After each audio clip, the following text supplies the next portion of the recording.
Assalamualaikum warahmatullahi wabarakatuh. Yang saya hormati Bapak Ibu dosen dan guru penguji Uji Kinerja PPK Daljab Angkatan 3 tahun 2022 PLTK UIN Sunan Ampel, Surabaya. Perkenalkan, nama saya Ratna Dewi Rahman. Saya guru SMKN 1 Jatirejo, Kabupaten Mojokerto. Pada kesempatan kali ini, Kamis 12 Januari 2023, saya akan melaksanakan praktek pembelajaran untuk memenuhi tugas uji kinerja PPK Daljab Angkatan 3 tahun 2022, mata pelajaran PABP pada materi pernikahan dalam Islam di kelas 12 semester 2. Untuk lebih jelasnya, berikut video praktik pembelajaran yang telah saya laksanakan. Mohon masukan dan saran agar pembelajaran berikutnya lebih baik lagi. Terima kasih atas perhatiannya. Wassalamualaikum warahmatullahi wabarakatuh.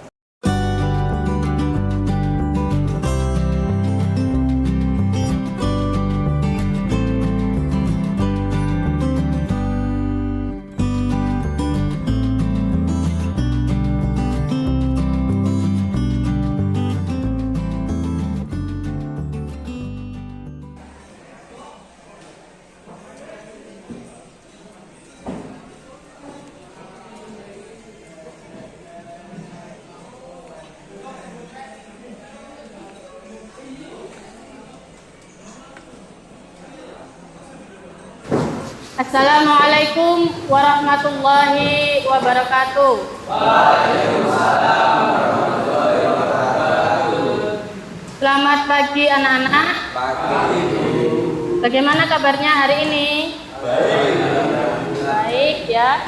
Semuanya sehat ya? Sehat. Alhamdulillah kita bisa bertemu lagi pada semester 2 ini ya. Nah, sebelum kita memulai pelajaran, agar pelajaran berjalan dengan lancar, kita awali dengan berdoa ya, agar khususnya biar mendapatkan ridho dari Allah Subhanahu wa Ta'ala ya. Silakan ketua kelasnya untuk dipimpin berdoa. Di depan buku siap, gerak. Berdoa mulai. Bismillahirrahmanirrahim. Alhamdulillahi rabbil alamin. Ar-Rahmanir-Rahim. Maliki yaumiddin. Iyyaka na'budu wa iyyaka nasta'in.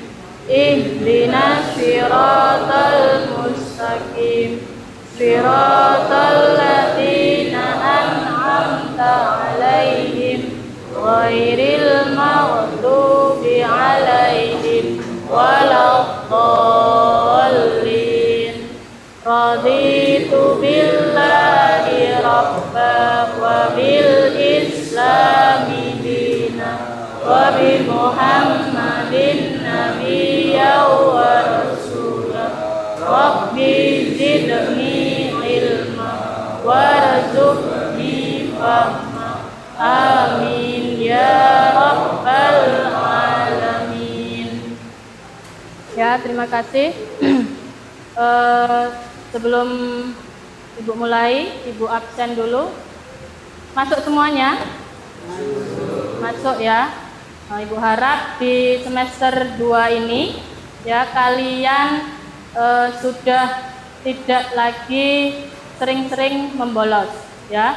Ibu harap sampean sudah kelas 3, jadi harus selalu masuk kalau tidak dalam keadaan sakit ya. Ibu absen dulu.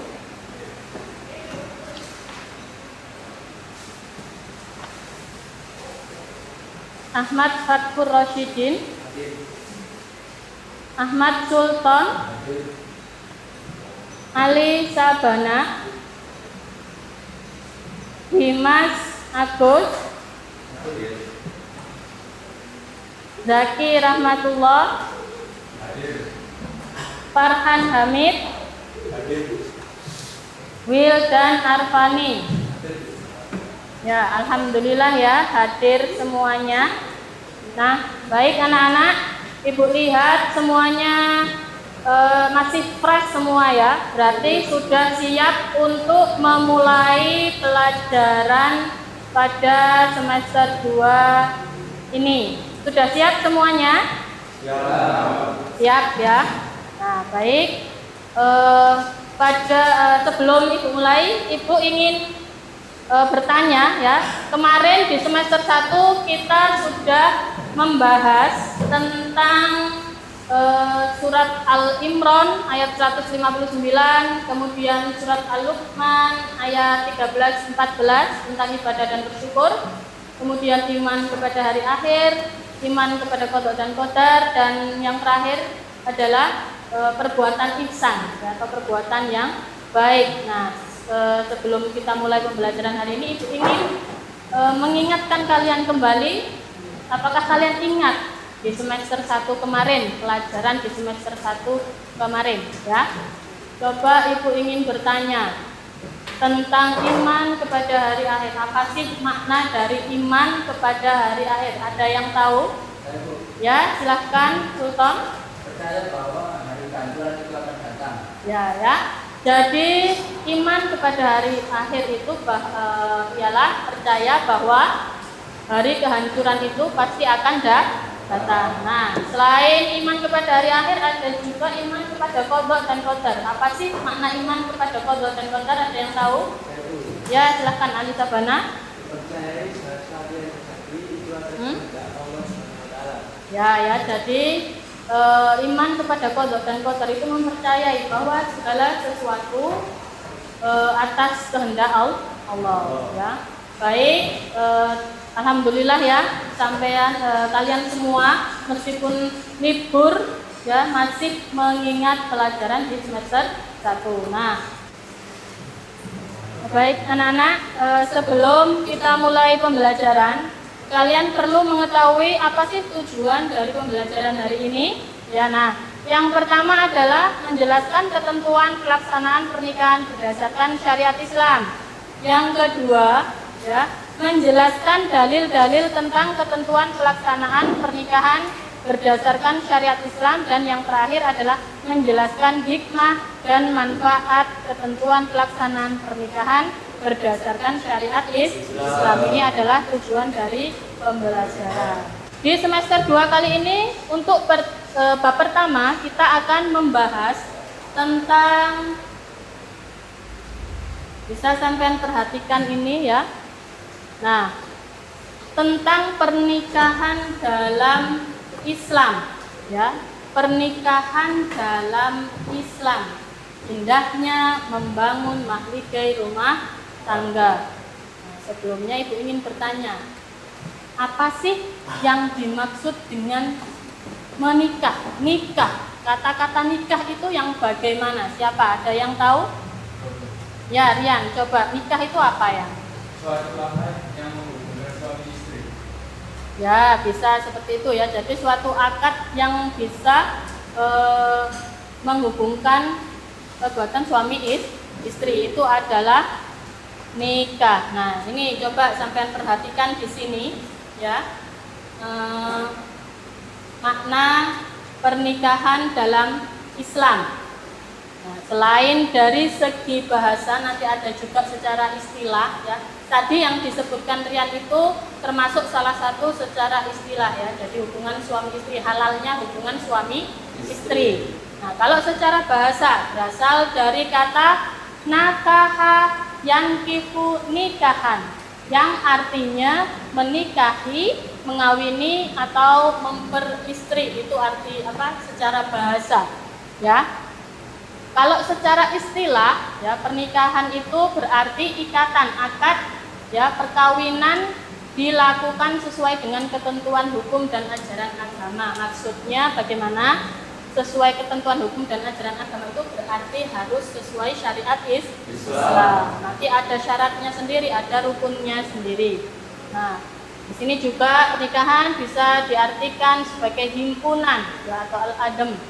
Kemudian kumpulan al-jam'u bisa juga disebut dengan hubungan suami istri. Hubungan yang bagaimana? Semuanya ya, yang menghalalkan antara suami istri. Nah, kemudian ada lagi menurut ulama mazhab Syafi'i mengatakan bahwa pernikahan adalah akad yang mengandung kebolehan melakukan hubungan suami istri. Nah, ini tadi yang disebutkan Rian ya, bahwa suatu akad yang menghalalkan hubungan suami istri. Di sini dari segi maknanya ya. Kemudian ada dalil pernikahan. Nah, dalil pernikahan juga termasuk di dalam Al-Qur'an. Bagaimana ayatnya? Nah, di sini sampean bisa lihat surat Ar-Rum ayat 21 ya. Wa min ayati an khalaqalakum min anfusikum azwaja latuskunu ilaiha wa ja'ala bainakum mawaddah ya ila akhir. Ya, nah, di sini surat Ar-Rum ini menunjukkan tujuan pernikahan membuat hidup tenang dan tentram. Jadi makna dari surat Ar-Rum ini mengatakan bahwa pernikahan itu membuat kehidupan menjadi tenang dan tentram. Nah, selain itu juga ada di surat An-Nahl ya, bisa sampean baca. Nah, wallahu ja'alakum min anfusikum ila akhir ya, menunjukkan hikmah pernikahan untuk mendapatkan keturunan yang soleh dan keturunan yang baik. Ya, jadi pernikahan itu tujuannya untuk memperoleh keturunan yang baik ya. Karena apa? Dengan menikah ya akan melahirkan anak-anak yang diridhoi oleh Allah. Anak-anak yang diridhoi oleh Allah itu bakal menjadi anak-anak yang soleh ya. Berbeda kalau lahirnya anak itu dari orang tua yang melakukan hubungan suami istri di luar nikah. Pasti ada saja ya permasalahannya, entah itu nanti dia lahir prematur, entah itu nanti dia lahir cacat mental, entah itu lahir dalam keadaan yang tidak normal. Nah, mungkin itu adalah hukuman dari orang tuanya ya. Kasihan kalau seperti itu. Makanya sampean sebagai remaja, bukan lagi remaja ya, sebagai anak yang sudah menuju dewasa ya, sebentar lagi mungkin ada yang mau menikah ya. Nah, harus memperhatikan jangan sampai melakukan hubungan suami istri sebelum akad pernikahan diucapkan ya. Maksudnya ijab qabul, sebelum meminta si perempuan kepada orang tuanya ya, sebelum mengucapkan ijab qabul jangan melakukan hubungan suami istri ya. Kasihan anak-anaknya nanti ya. Nasabnya juga jadi tidak kepada ayahnya ya.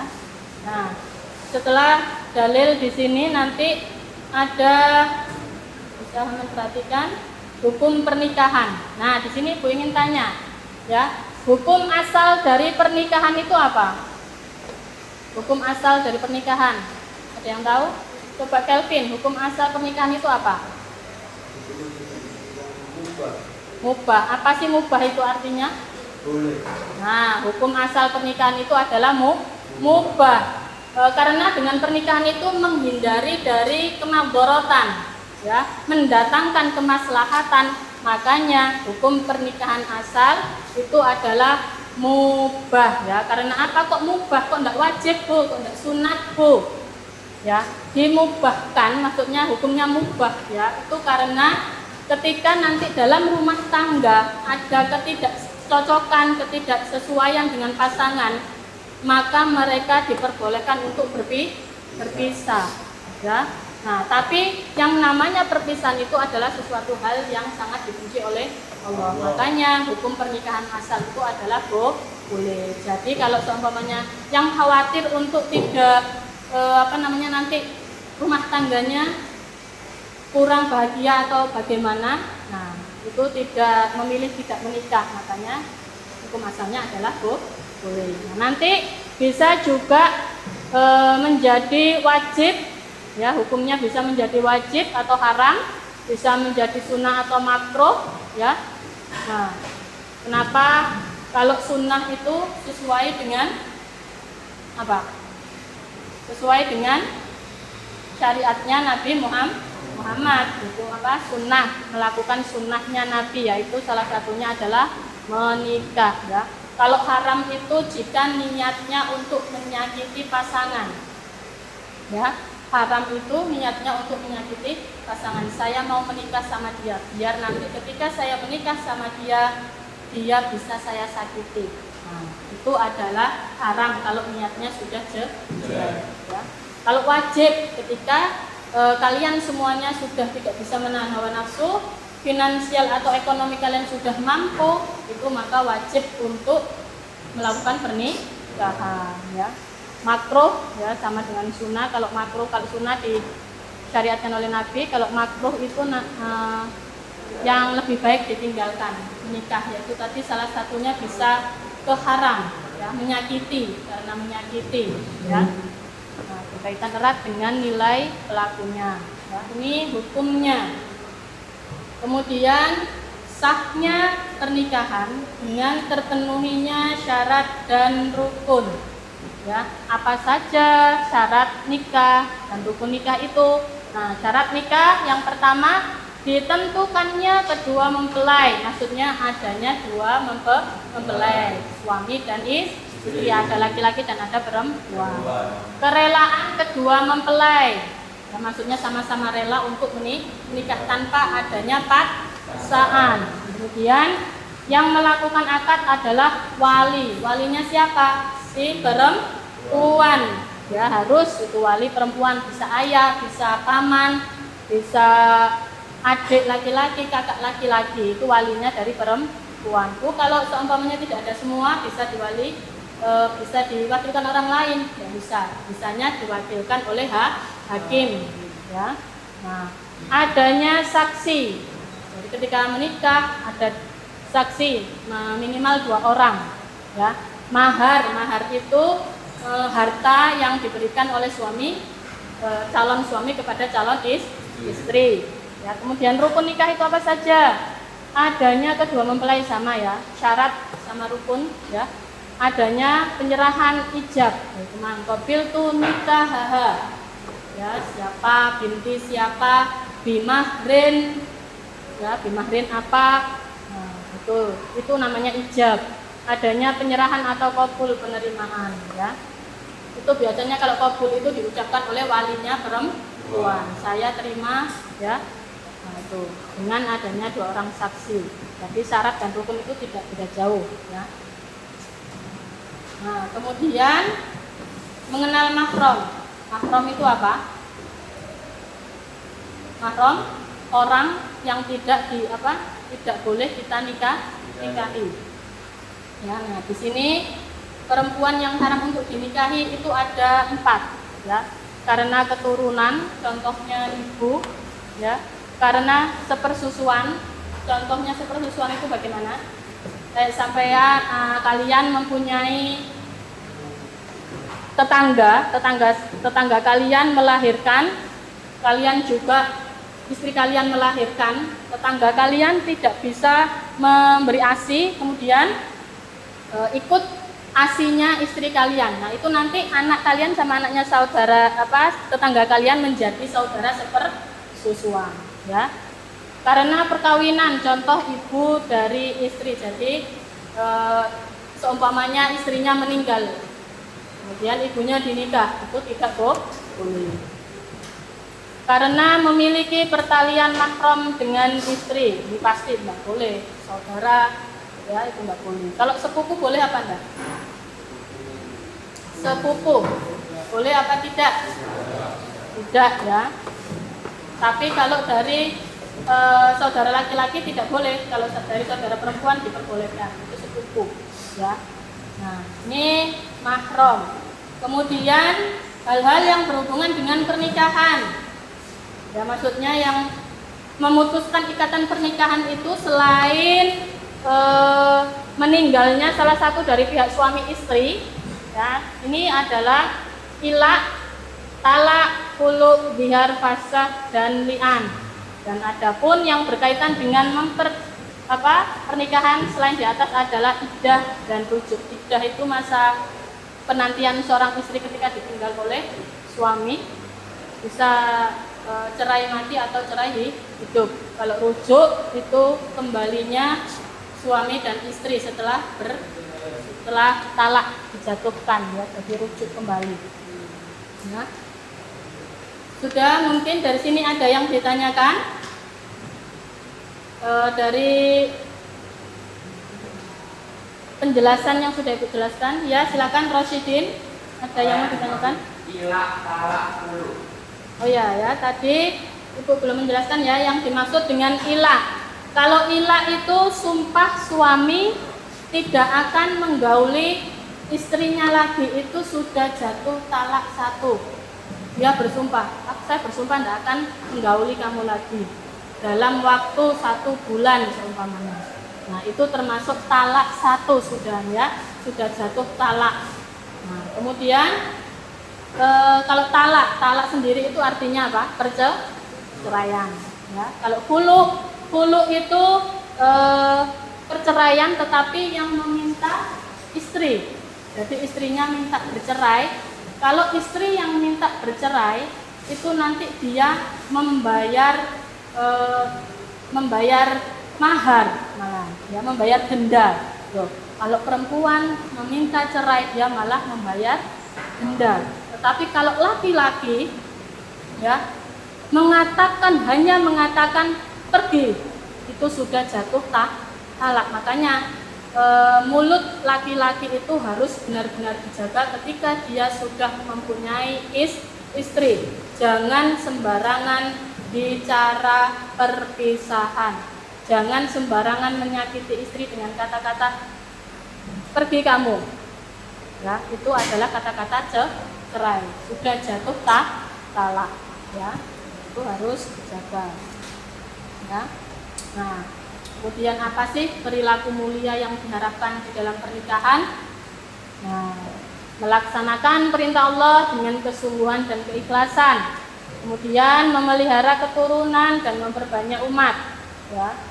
Mencegah masyarakat dari dekadensi moral dan penyakit yang ditimbulkan dari bergantinya pasangan, ya, melahirkan ketenangan jiwa. Ini adalah perilaku mulia atau hikmah yang dapat diharapkan dalam pernikahan. Ya. Sudah cukup sampai di sini. Ada yang mau ditanyakan lagi? Sudah jelas ya? Kalau sudah jelas, sekarang Ibu akan membagi kalian dalam 3 kelompok, ya. Seperti sebelumnya di semester 1 juga, ya, di kelompok 1, 2, 3 nanti sudah Ibu bagi tadi, ya. Silahkan ke kelompoknya masing-masing dulu, nanti Ibu bagi LKPD-nya untuk kegiatan kelompoknya. Silahkan ke kelompoknya masing-masing.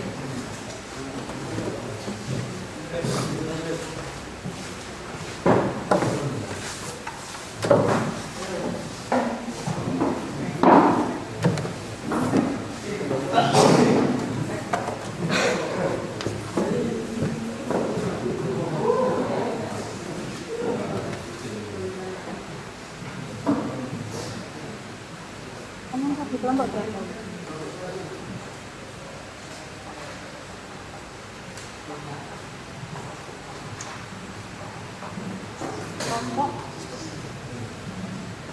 Ini kelompok 3. Nah, di situ ada tugas, ya. Tugas kalian nanti dalam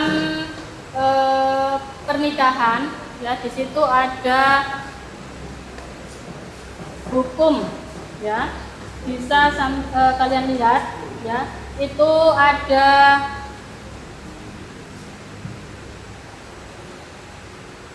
dari segi sosial, dari segi hukum, dan dari segi agamanya.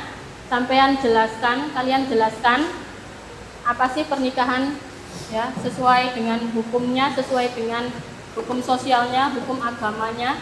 Nah, itu setiap kelompok menjelaskan, ya. Nanti setelah ditulis di LKPD yang Ibu bagikan, dipresentasikan di bangkunya masing-masing. Ya, nanti ada perwakilan untuk membacakan hasil dari presentasinya. Silahkan didiskusikan bersama kelompoknya ya, sesuai dengan LKPD yang sudah Ibu bagikan, nanti dipresentasikan ya. Silahkan dikerjakan, Ibu kasih waktu 30 menit cukup ya. Nah, silahkan dikerjakan.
Sudah cukup ya, waktunya habis.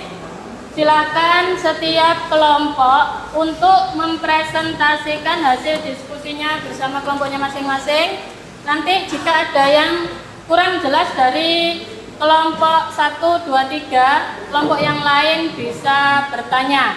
Ya, jika ada yang kurang paham bisa ditanyakan ke kelompok yang menjelaskan. Ya, silahkan dimulai dari kelompok 1 ya.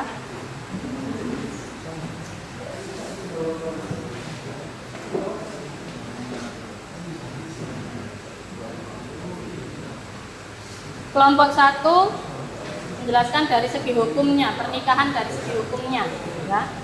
Silahkan. Tapi dari kelompok yang telah berhasil kita pernikahan dari segi hukumnya.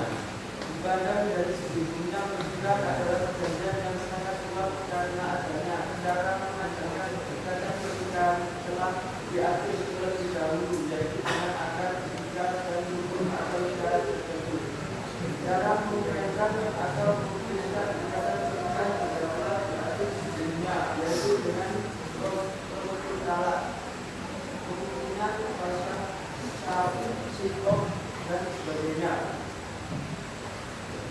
Ya, jadi dari segi hukumnya ya, menurut kelompok 1 ya, perkawinan dalam perjanjian yang sangat kuat karena adanya cara mengadakan ikatan perkawinan telah diatur oleh undang-undang ya. Kemudian yang kedua, cara menguraikan ya atau memutuskan ikatan pernikahan juga sudah diatur oleh undang-undang. Jadi tidak sembarangan ya.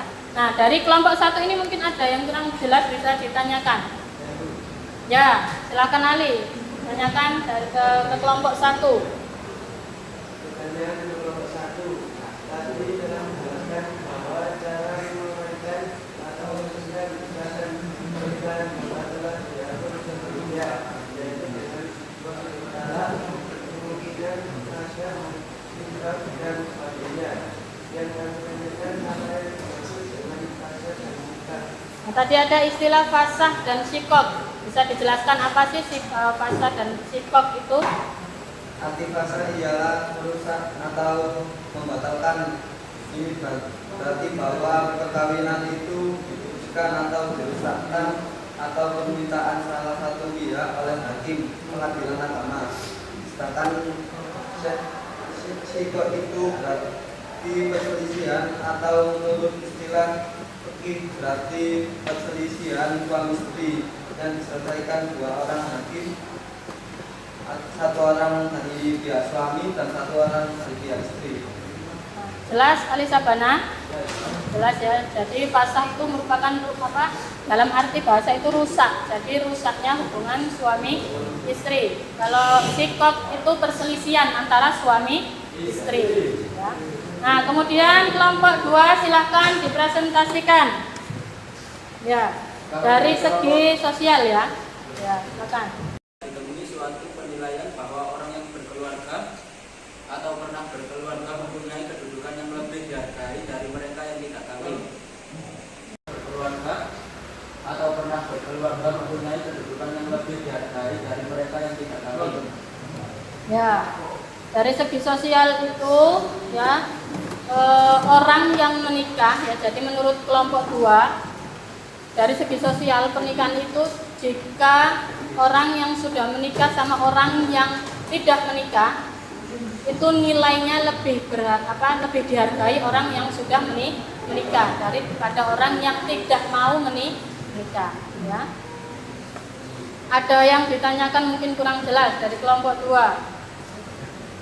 Ya, silakan. Dikatakan bahwa orang yang berkeluarga ataupun pernah berkeluarga mempunyai kedudukan yang lebih dihargai dari mereka yang tidak menikah. Mengapa demikian? Kenapa kok dikatakan orang yang menikah itu lebih dihargai daripada orang yang tidak menikah? Silakan, kelompok 2 dijelaskan. Orang yang berkeluarga atau pernah berkeluarga mempunyai kedudukan yang lebih dihargai dari mereka yang tidak menikah, karena orang yang menikah mereka lebih mengetahui bahwa tujuan dari melakukan pernikahan dalam Islam adalah menjaga diri dari berbagai penyakit, mengamalkan ajaran Rasulullah SAW, umat Islam, mendapat kenyamanan, membina rumah tangga yang islami dan menerapkan syariat. Ya, bagaimana? Nafis, sudah jelas ya? Sudah jelas. Anak-anak,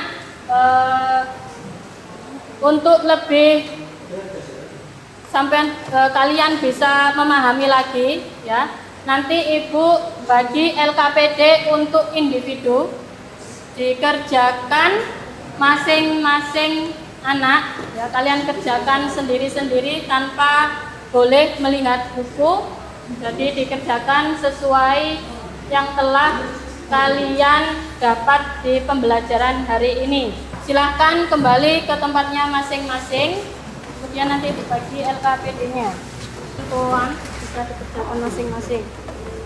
Ibu ingin tahu sejauh mana pemahaman kalian tentang pernikahan dalam Islam, materi tentang pernikahan dalam Islam.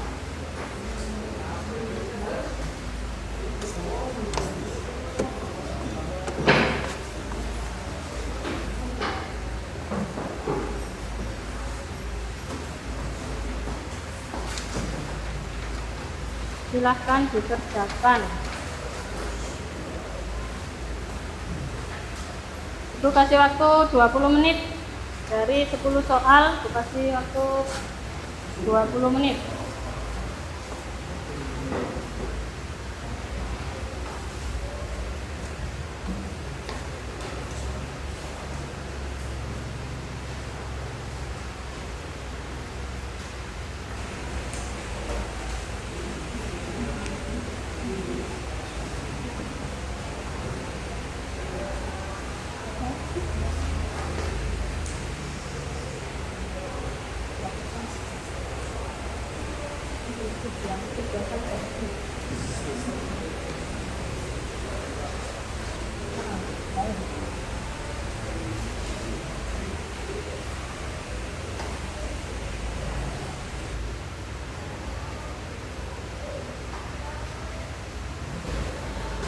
Sudah ya, waktunya habis, silahkan dikumpulkan. Tolong ketua kelasnya diambil tugas dari teman-temannya.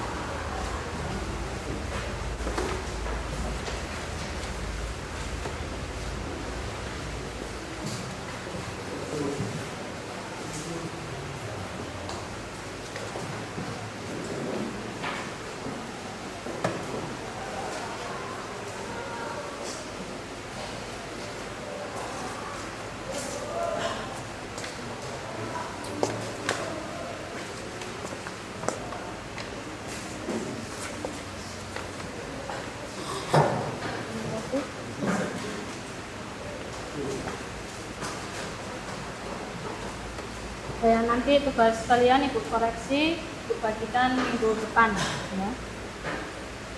Baik anak-anak, karena waktunya kurang 5 menit lagi ya. Sebelum Ibu akhiri ya, perlu kalian ketahui ya dari pembelajaran hari ini tentang pernikahan dalam Islam ya. Yang perlu kalian tahu adalah tujuan, manfaat, dan hikmah pernikahan sendiri adalah yang pertama meningkatkan semangat beribadah kepada Allah, yang kedua membentengi nafsu, ketiga melangsungkan keturunan yang soleh ya, kemudian menumbuhkan perilaku tanggung jawab, dan yang terakhir adalah membuat hidup tenang dan tentram. Ini adalah manfaat atau hikmah dari pernikahan ya.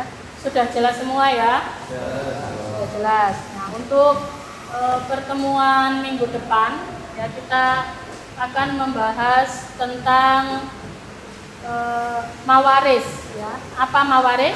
Mawaris itu adalah tentang harta warisan. Jadi pembagian harta warisan ya. Baik, untuk mengakhiri ya, agar pembelajaran hari ini bermanfaat ya, kita akhiri dengan membaca hamdalah bersama-sama. Alhamdulillahirabbil alamin.